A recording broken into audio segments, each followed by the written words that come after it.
started teaching in 1998. I was hired the Thursday before Labor Day weekend. The Tuesday after Labor Day, I was shown the book closet and told to do whatever I want. So my question to you is this what you want your new teachers to be doing? Because that's what I did my first year of teaching. I just pulled out the different books, decided what I was going to teach, and that's how I built my year.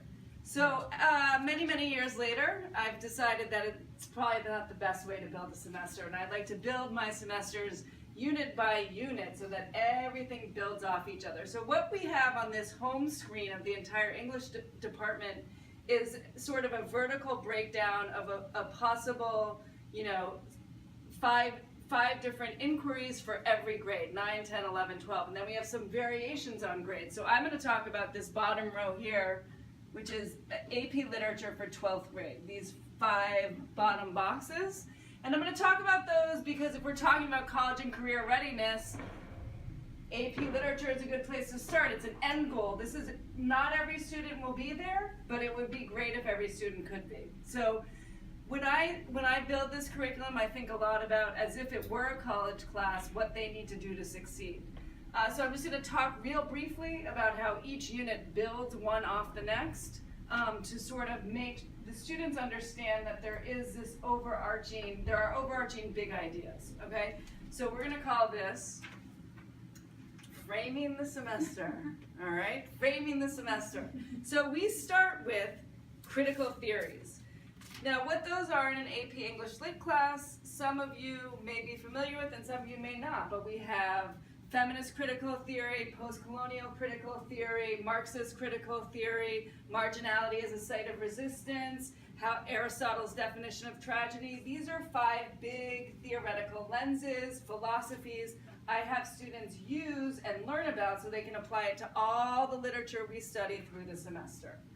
Which leads us directly into the 3 middle units: tragedy, investigating the canon, and examining war.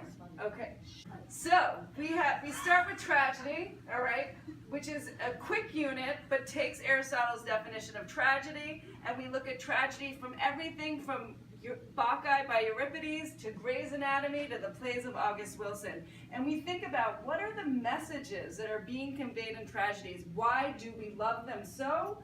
And what do we learn from them? Okay, because if they've lasted for all these years, there's got to be some reason to that.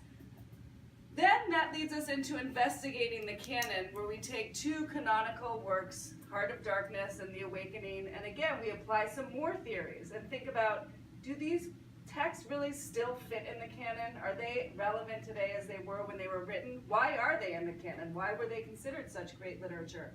And we consider those questions using the lenses that we learned about in the first unit. And then finally we go to, or not finally, then we go to Unit 4, where we examine how war is presented in literature, both for civilians and for soldiers, for men and for women. What is the impact of war as different people choose to examine it in literature? And for that unit, we look at the things they carried, and we look at a Pulitzer Prize winning play, Ruined, and we sort of, again, weave in the theories from Unit 1.